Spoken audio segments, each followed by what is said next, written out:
હે family, good morning બધાને. બધા સારા હશો અને હું પણ મજામાં છું. તો આજનો વ્લોગ મારો ડેલી વ્લોગ છે કે હું અહીંયા રૂમ પર એકલી હોઉં છું. તો કઈ રીતે શું કરતી હોઉં છું એ થોડું ઘણું તમને આ વ્લોગમાં જોવા મળશે. તો આપણે ઉઠીએ એની સાથે જ પહેલાં જ આપણી પથારી વ્યવસ્થિત આપણે કરવી જોઈએ. જે પણ આપણે ઓઢવાનું લીધું હોય કે તો સવારથી જ એક પ્રોડક્ટિવ ફિલિંગ આવે કે ના કંઈક સારું કરવું હશે આપણે લાઈફમાં તો કામથી જ સ્ટાર્ટ થશે. તો વ્યવસ્થિત રીતે આપણે આપણી પથારીને એવું ક્લીન કરી લેવું જોઈએ અને પછી જ બીજું બધું કામ કરવું જોઈએ, બરાબર. તો ચલો સ્ટાર્ટ કરીએ છીએ આજનો બ્લોગ. અને આજના વ્લોગમાં કંઈક નવું તો નથી, બસ જે બી મારી રૂટીન લાઈફ છે એ તમને જોવા મળશે. પણ હા, હું અહીંયા આગળ સવારે ઉઠું છું તો એકલી હોઉં છું, બહુ જ કંટાળો આવતો હોય છે. પણ શું કરીએ, મેં સવારે ઉઠીને પહેલાં તો ચિયા સીડ્સ પલાળી લીધા હતા પાણીમાં. એને તમે ઓવરનાઈટ પણ પલાળી શકો છો પાણીમાં અને પી શકો છો. મેં તો બસ અડધો કલાક જેવું રાખી અને પછી પી લીધા હતા. તો આ રીતે થોડા ચિયા સીડ્સ લઈ લેવાના છે અને એને ફૂલ પાણીથી, મતલબ જ્યારે કાચની વસ્તુ હોય તો એમાં તમે સ્ટીલમાં પણ પી શકો છો, એવું કંઈ નથી. અને એને સોક થવાનો થોડો ટાઈમ આપવાનો છે. ચિયા સીડ્સ બોડી માટે બહુ જ સારા છે, તો જરૂરથી પીવા જોઈએ. 2000 years later.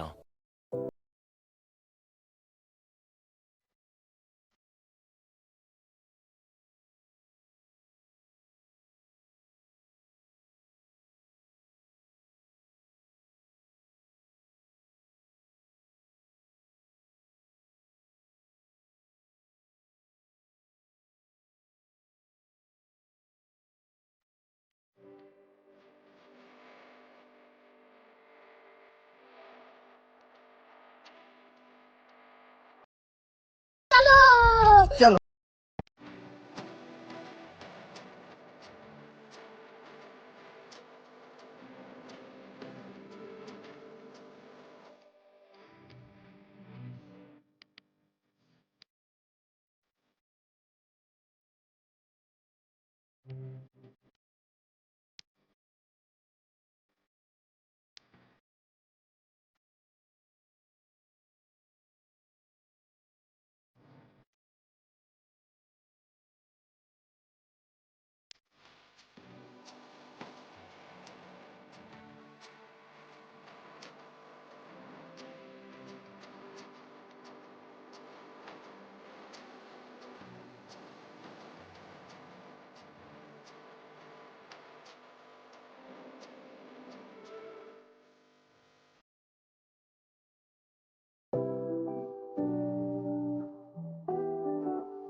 હે યુટ્યુબ ફેમિલી, ગુડ મોર્નિંગ. કેમ છો બધા? બધા મજામાં હશો? હું પણ સારી છું. અને આજે છે રવિવાર, તો થોડું કંઈક નવું કરીએ. બ્રેકફાસ્ટ કરી લઈએ. પહેલાં મેં રૂમ ક્લીન કરી દીધો છે. રૂમમાં કંઈ ફર્નિચર નથી, તમે જોયું હશે. તો મારે બધી વસ્તુ એમ જ નીચે રાખવી પડે છે. અને આજે મેં એવું વિચાર્યું છે કે બધા કરી શકે છે, આમાં કંઈ નવું નથી. કંઈક સારું કરીએ. મારી જોડે કાલે મેં ભાતના ચોખા લીધા હતા પુલાવ માટે. તો મને એવો વિચાર આવ્યો કે ચલો કોઈ જરૂરિયાતવાળું વ્યક્તિ કે જેને જમવાનું નથી મળતું અને ભૂખ્યા જ સૂઈ જતા હોય છે 2-4 દિવસ સુધી, રોડ પર આપણે ઘણા લોકોને જોયા હશે. તો આજે હું એવા લોકો માટે, આઈ થિંક મારી જોડે મેં પેલા આવે છે તૈયાર પેકેટ્સ કે જેમાં પેક કરીને તમે જમવાનું આપી શકો છો. તો વડાપાઉં, દાબેલીને એ બધું તો કેવું છે કે બહુ જ અનહેલ્ધી છે. તો હું કંઈક અલગ કરવા જઈ રહી છું. તો હું પુલાવ બનાવીને બધાને આપવાની છું. બસ 20 જણા જેટલું હું બનાવીશ, કેમ કે મારા જોડે એટલી સગવડ નથી, એટલા વાસણ નથી. પહેલાં થોડું નાનાથી સ્ટાર્ટ કરીએ અને કંઈક સારું કરીએ, તો બધા સાથે મળીને કરીશું. પહેલાં હું બ્રેકફાસ્ટ કમ્પ્લીટ કરી લઉં છું.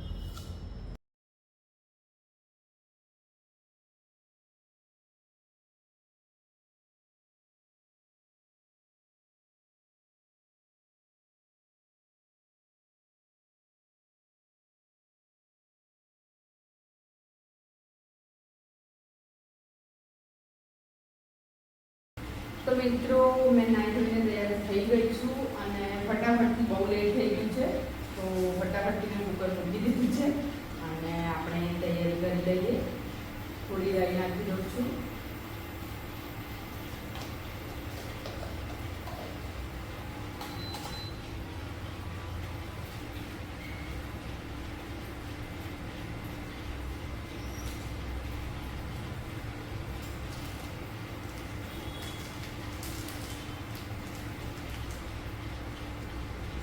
થોડા મરી અને કુકર થોડું નાનું છે, તમે જોઈ શકતા હશો.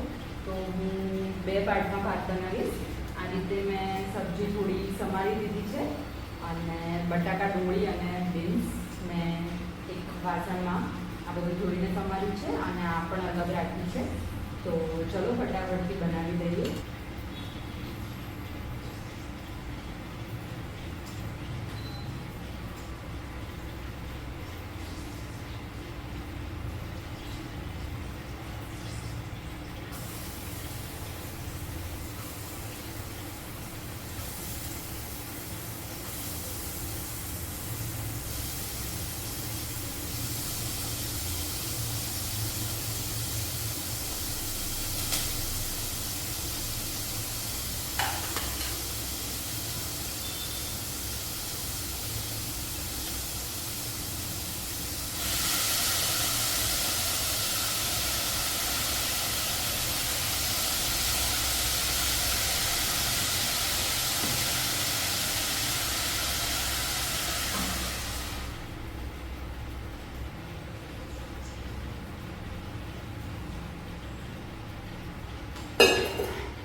થોડું ઘી પણ નાખી દઈશું ઉપરથી.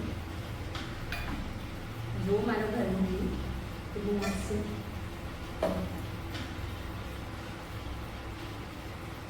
ચલો ફટાફટથી કુકરને કરી દઈશું બંધ.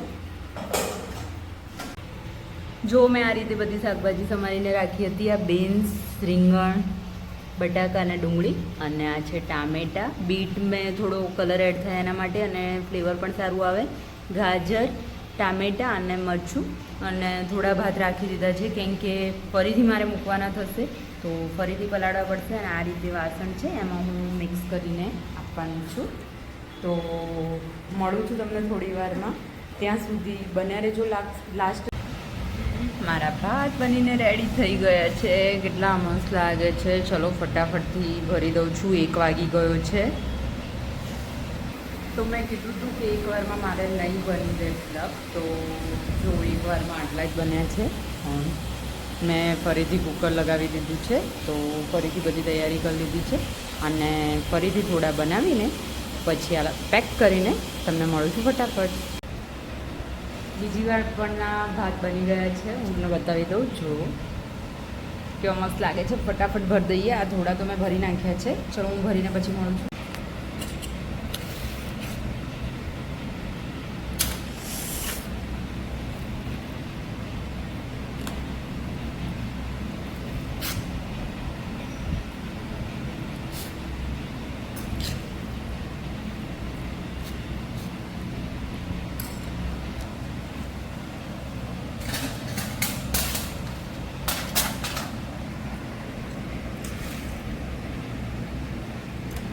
માપસર આવી ગયા છે.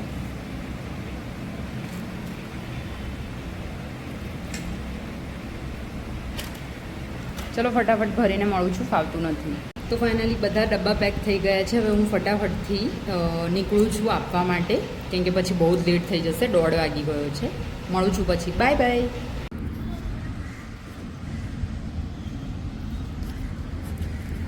મેં અહીંયા કંઈ વધારે શૂટ ના કર્યું, મને સારું પણ ના લાગ્યું એ લોકોને આપતા શૂટ કરવાનું, અને ગમતું પણ નથી. આ તો એક ઈચ્છા હતી એટલે મેં કરી લીધી. અને બર્થડે કે એવું કંઈ છે નહીં, પણ આપણી ઈચ્છા હોય ત્યારે આપણે કરી લેવી જોઈએ. તો ચલો, મારા જોડે હજુ પણ 2-3 પેકેટ બચે છે, આગળ કોઈ હશે તો આપણે આપી દઈશું. બપોરે આવ્યા પછી મારી કોઈ હાલત જ નથી કે હું બ્લોગ કન્ટિન્યુ કરી શકું, અને જે બાકીના થોડા પેકેટ્સ હતા એ મેં બીજી જગ્યા પર જઈને આપ્યા. પણ મેં તમને કીધું એ પ્રમાણે કે હું કોઈ જ વસ્તુ શૂટ નથી કરવાની એમને આપતા કે ખાતા કે કંઈ પણ, મને એ વસ્તુ સારી ના લાગી. તો આજનો વ્લોગ બસ આટલો જ, અને મેં મારું સ્કિન કેર રૂટીન કરી લીધું છે, અને હવે આપણે સુઈ જઈશું શાંતિથી. તો બધાને ગુડ નાઇટ, શુભરાત્રિ. તો વિડીયો ગમે તો લાઈક, શેર અને સબસ્ક્રાઈબ કરી દેજો. મળું છું તમને નેક્સ્ટ વ્લોગમાં. જય શ્રી કૃષ્ણ મિત્રો.